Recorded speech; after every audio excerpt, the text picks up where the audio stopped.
오늘 우리에게 주시는 말씀은 로마서 8장 28절부터 30절까지의 말씀입니다. 우리가 알거니와 하나님을 사랑하는 자, 곧 그의 뜻대로 부르심을 입은 자들에게는 모든 것이 합력하여 선을 이루느니라. 하나님이 미리 아신 자들을 또한 그의 아들의 형상을 본받게 하기 위하여 미리 정하셨으니 이는 그로 많은 형제 중에서 맏아들이 되게 하려 하심이니라.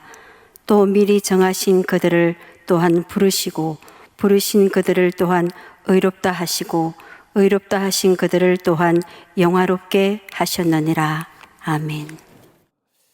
사도 바울이 로마서 8장에서 성령의 역할이 굉장히 중요하다라는 것에 대해서 말씀을 했습니다. 크게 성령이 하는 두 가지 역할을 지금까지 말씀을 했습니다. 첫 번째로는 우리 심령 속에 들어오셔서 우리를 거룩하게 하시는 일입니다. 육체의 소욕을 쫓지 않고 그리스도를 닮고자 하고 예수님을 계속 쫓아갈 수 있도록 해주는 내적인 힘, 성령께서 우리에게 주시는 힘입니다. 둘째로는 우리를 섬세하게 살피시고 돌보아 주십니다. 우리 삶의 짐이 너무 무거워서 도저히 지고 가기가 버거울 때 성령께서 우리 안에서 우리를 위해서 말할 수 없는 탄식으로 대신 빌어주신다 라고 사도 바울은 말씀을 했습니다. 근데 이제 성령께서 우리를 위해서 탄식하며 기도해 주신다 라고 할 때 사도 바울은 이것은 그리스도인의 내적인 모습이지만 내면 안에서 일어나는 일이지만 우리가 처해 있는 외적인 상태를 가장 전형적으로 보여주는 것이다 라고 강조를 합니다. 무슨 말씀이냐면 성령님을 보내셔서 우리가 마땅히 빌 바를 알지 못할 때 성령님이 우리를 위해서 대신 간구해 주시고 그 성령의 마음을 가장 잘 아시는 성부 하나님께서 이제 우리의 기도에 응답해 주신다. 이 말은 너희가 얼마나 보호받고 있는지를 너희들이 알아야 된다. 너희들이 하나님의 자녀로서 얼마나 하나님의 인도하심 손길 속에서 보호받고 살핌받으며 살고 있는지를 알아야 된다라는 뜻입니다. 그래서 28절 우리가 너무너무나 좋아하는 구절이고 또 보석처럼 여기는 구절이죠. 우리가 알거니와 하나님을 사랑하는 자 곧 그의 뜻대로 부르심을 입은 자에게는 모든 것이 합력하여 선을 이루느니라. 우리 성도님들께 한 가지 여쭙겠습니다. 우리 성도님들 하나님 사랑하시나요? 때때로 내 이 사랑이 금이가 있기도 하고 쪼개져서 이 사랑의 한 조각이 인생의 험악한 타격을 받아서 조각 하나가 날아가 버리기도 하지만 내가 하나님을 사랑하는 거 그거 틀림없다. 아멘 하시죠? 네. 아마도 우리가 이 질문을 우리 스스로에게 하면 마귀는 그럴 것입니다. 네가 무슨 하나님 사랑해? 하나님 사랑한다고 하면서 그 정도밖에 못 사냐? 아마 우리를 참소하고 우리를 정죄하려고 할 것입니다. 그런데 내 안에 일어나는 이런 질문들을 옆으로 잠시 미뤄놓고 생각해 보시자고요.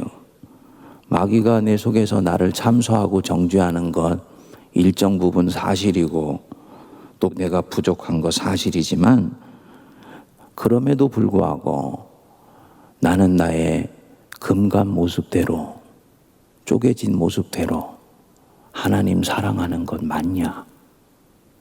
요거 내가 아멘 한다 하면은 바로 내가 하나님을 사랑한다는 그 자체가 하나님이 나를 불러주신 내적인 증거라는 것입니다. 하나님이 너를 택하셨다는 것을 네가 어떻게 알아? 내가 하나님을 사랑하고 있다는 것이 하나님이 나를 택하신 증거가 된다는 것입니다. 그래서 사도 바울이 우리가 알거니와 하나님을 사랑하는 자 곧 그의 뜻대로 부르심을 입은 자라고 말씀을 하는 것입니다. 하나님이 나를 부르셨다는 증거, 그 증거는 내가 하나님을 사랑하고 있다. 여기 있는 것입니다. 굉장히 중요한 말씀입니다. 그리스도교의 신앙이 도덕신앙이나 행위신앙을 벗어나는 결정적인 증거예요. 그리스도교는 도덕을 중요시 여기고 행위를 중요시 여깁니다. 하지만 행위보다는 항상 행위가 일어나는 내적인 증거가 더욱더 중요합니다. 행위가 아닙니다. 그런 면에서는 사랑이에요. 사랑이 감정으로도 표현되고 의지로도 표현되고 행위로도 분출됩니다. 하지만 내가 행위한다고 해서 사랑하는 것 아니더라고요. 목회를 하면서 가끔 목회자가 성도들한테 속는 부분이 이 부분이더라고요. 성도들이 표면으로 나타나는 모습이 곧 그의 내적 신앙의 상태일 거라고 생각하면서 목양을 했는데 나중에 성도 자신도 모르고 목사 자신도 몰랐던 마음속에 있었던 어마어마한 부분들, 그릇된 모습에서 어마어마한 부분들이 나타나서 곤혹스러운 경우들이 굉장히 많이 있습니다. 행위에는 다양한 동기가 포함되어 있기 때문이에요. 그래서 사도 바울 거슬러 올라가면 예수님 항상 행위 자체를 보는 것이 아니라 행위가 일어나는 내적 동기를 끊임없이 살피려고 했던 것입니다. 두려워서 행하는 경우도 있고요. 복받겠다는 욕망에서 행하는 경우도 있습니다. 자기 실현이나 신념을 이루기 위해서 행하는 경우도 있습니다. 그 행위 자체로는 내가 부르심을 받았는지 아닌지 알 수가 없습니다. 내가 진정으로 부르심 받았다라는 증거는 뭐냐? 내가 하나님을 지금 사랑하고 있다. 여기에 있는 것입니다. 그래서 사도 바울이 하나님을 사랑하는 자, 곧 그의 뜻대로 부르심을 받은 자, 이렇게 말씀을 하는 것입니다. 부르심을 받지 않았다면 죄를 끌어안고 사는 내가 그분을 사랑할 수가 없습니다. 자, 그리고 이제 이 하나님을 사랑하는 자, 그 뜻대로 부르심을 입은 자들에게는 뭐라 그랬습니까? 모든 것이 합력하여 선을 이루니라. 인생의 과정에는 수없이 많은 일들이 일어납니다. 이 수없이 많은 사건, 사고, 일들이 내 인생 속에서 밀물처럼 밀려오고 썰물처럼 빠져나가면서 반복됩니다. 그런데 그리스도인, 즉 하나님을 사랑하는 자요, 하나님의 뜻대로 부르심을 입은 자들에게는 모든 것이 합력해서 선을 이룬다. 좋은 일만, 좋은 것만 선을 이루는 데 사용되는 것이 아니라 내 안에 일어나는, 내 인생에서 일어나는 안 좋은 일, 내가 오판에서 실수한 일, 그것만큼은 내가 지우개로 북북 지워버리고 싶을 정도로 치욕적인 일이었어. 바보 같은 결정을 했어. 라고 생각되는 일. 내 죄로 인해서 잘못한 것. 이것까지도 합력해서 선을 이룬다는 것입니다. 여기서 이 합력해서라는 말은 원어의 뜻으로는 함께 일한다 라는 뜻입니다. 이 음양이 조화를 이루고 빛과 어둠이 함께 있으면서 이 자연 만물을 살아있게 만들지요. 우리는 빛만 좋은 것이라고 생각하는데 어둠이 있어야 생명이 쉼을 얻을 수 있어요. 딱 그와 같은 이치입니다. 하나님의 섭리에서 볼 때는 내 인생에 일어나는 좋은 일뿐만 아니라 안 좋은 일이 함께 일해서 결국은 하나님의 일을 이룬다는 것입니다. 다윗을 한번 생각해 보시죠. 목동이었던 사람이 사무엘에게 기름 부음을 받고 왕의 등극식을 갔습니다. 그리고 그가 이끌림 받아서 들어간 곳이 왕궁이에요. 다윗은 아마도 생각했을 것입니다. 아, 이렇게 해서 이제 하나님이 나를 본격적으로 쓰시기 시작하는구나. 이스라엘을 위해서 이제 왕권 수업을 받게 하시는구나. 그런데 그가 왕궁으로 간 것 때문에 그는 사울의 눈밖에 나서 결국은 어려운 일을 당하기 시작합니다. 사울 속에 있었던 죄성이 이 사람 안에 시기심을 불러일으키게 되어서 결국은 사울에게서 쫓겨나 광야로 도망가는 신세가 되지요. 아마 그 광야로 도망가는 다윗, 자기 인생을 납득하기가 힘들었을 것입니다. 기름 부음을 받았는데 왜 인생이 더욱더 힘들어지고 이렇게 꼬이는 것일까? 그런데 보십시오. 그 광야에서 들짐승처럼 쫓기는 세월이 결국은 다윗을 사울같이 패역한 왕, 하나님을 배반하는 왕이 아니라 이스라엘의 가장 위대한 왕으로 세워줍니다. 사울이 왕이 되는 과정과 다윗이 왕이 되는 과정이 전형적으로 갈라지는 지점이 바로 이 부분이었습니다. 사울의 경우에는 기름 부음을 받자마자 바로 왕이 되면서 일약 이스라엘의 스타가 되었지요. 그런데 다윗은 왕으로 기름 부음을 받고 나서도 긴 시간 동안을 광야에서 고생을 해요. 그리고 그 고생한 세월이 광야 속에서 다윗의 성품을 깎고 조이고 다듬질하면서 안에 있는 죄된 모습들은 걸러내고 하나님이 기뻐하시는 모습으로 빚어져 가게 됩니다.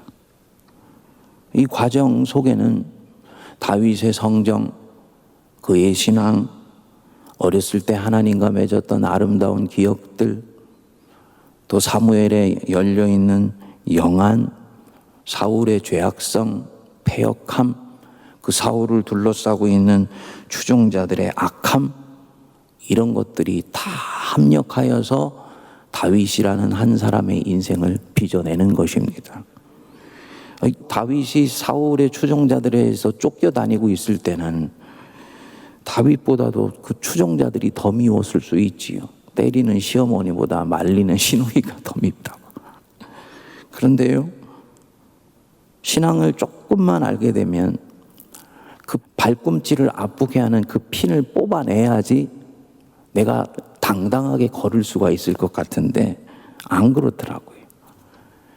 대세에 영향을 주지 않는다 싶으면 그냥 끌어안고 가고 거기에 그대로 있도록 해도 오히려 하나님은 그것을 통해서 하나님의 일을 이루시더라고요. 꼭 기억하십시오, 여러분. 우리는 신앙이 초짜일 때는 내 발꿈치에 있는 그 앞침을 뽑아내야 마음껏 하나님의 일을 할 수 있는 것 같습니다. 그렇지 않습니다. 그거 거기에 있어도 상관없습니다. 오히려 뽑아내려고 하는 과정에서 덧나게 되어서 발목을 잘라내야 되는 일이 생길 수가 있는 것입니다. 모든 것이 합력하여서 선을 이룬다. 모든 것이 함께 일해서 선을 이룬다. 얼마나 보배로운 말씀인지 모릅니다. 끝이 좋으니까 이렇게 해석하는 것이 아닙니다. 내가 진정 하나님을 사랑한다. 곧 하나님이 나를 부르셨다.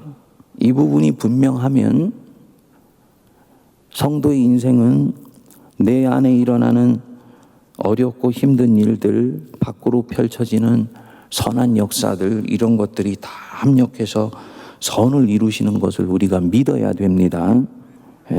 왜냐하면 하나님이 어떤 사람을 그리스도인으로 부르실 때, 자기 백성으로 부르실 때는 그냥 부르신 것이 아니라는 거죠. 사도 바울이 그 뒤에 보십시오.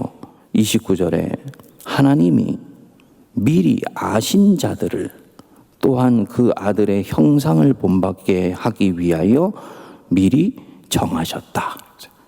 아신 자들을 미리 정하셨다. 그래서 하나님이 하나님의 백성들을 그리스도인으로 부르실 때는 하나님의 안목이 우리가 깨달아 알고 있는 인식의 저편에서 이미 아신 자들을 정하셔서 당신의 자녀로 부르시는 역사가 일어났다는 것입니다.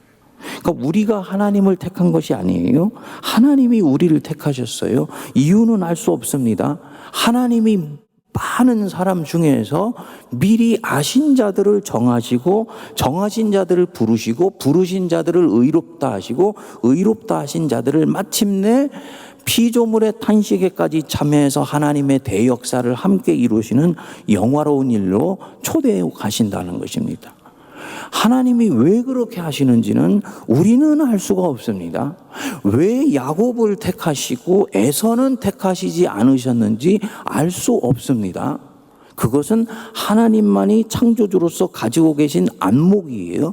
틀림없는 것은 그분의 안목은 한 치의 오차도 없고 한 치의 어긋남도 없기 때문에 그렇게 해서 아신 자들 정하시고 부르셨을 때는 당신이 부르신 자 중에 한 사람도 놓침받게 하시는 일 없고 돌아가게 할지라도 그것은 하나님의 경륜 안에서 일어나고 있는 일이며 결국은 정하신 그들 부르시고 부르신 그들 의롭게 하시고 의롭다 하신 그들을 영화롭게 하셔서 마침내 이 땅에서 호흡이 끊어지고 난 뒤에도 하나님 보좌 앞편에서 당당히 서도록 우리를 이끌어 가십니다. 이것은 어떻게 보면은 예정에 관련된 부분이지만은 이 예정이라는 것은 숙명론을 얘기하는 것이 아니지요. 여기까지 우리가 읽으면 사도 바울이 얘기하는 이 미리 아신 분들을 정하셔서 부르셨다는 것은 어떤 숙명론에 관련된 부분이 아니고 하나님이 택하신 사람들을 얼마나 사랑하시고 챙기시고 살피시고 보호하시는지를 이 예정만큼 온전히 드러내는 대목이 없다라는 것을 보여주는 것입니다. 여기까지 우리가 이 로마서를 읽으면 우리 마음에 확정되는 마음이 하나 딱 일어나게 됩니다. 아, 인생의 걸음에서 일희일비하면 안 되겠구나 라는 것입니다. 잠시 좋은 일이 일어난다고 해서 모든 것을 얻은 것처럼 방심하거나 교만하면 안 되는 것이고 잠시 내 인생에서 아픈 일이 일어난다고 해서 그것에 대해서 세상이 무너질 것처럼 슬퍼하거나 낙담하면 안 된다는 거지요. 일희일비하지 말고 하나님은 내 인생을 통해서 정하신 일들을 이루실 줄 믿고 하나님 신뢰하면서 고요히 믿음의 걸음을 걸어갈 때 결국 하나님은 부르신 자들을 의롭다 하시고 의롭다 하신 자를 영화롭게 하실 것 믿으시기 바랍니다. 그래서 시편에 보면 주의 인도하심을 신뢰하는 사람들에게 시적인 표현으로 얘기했지요. 하나님의 성실하심을 나의 음식으로 삼아라. 하나님의 성실하심이 내 인생에서 양식이 되고 음식이 되어서 나를 이끌어 가신다. 오늘도 주님이 주시는 그 은혜 속에서 주님의 성실하심을 양식으로 삼아서 하루를 힘차게 살아가시기를 바랍니다. 기도하겠습니다.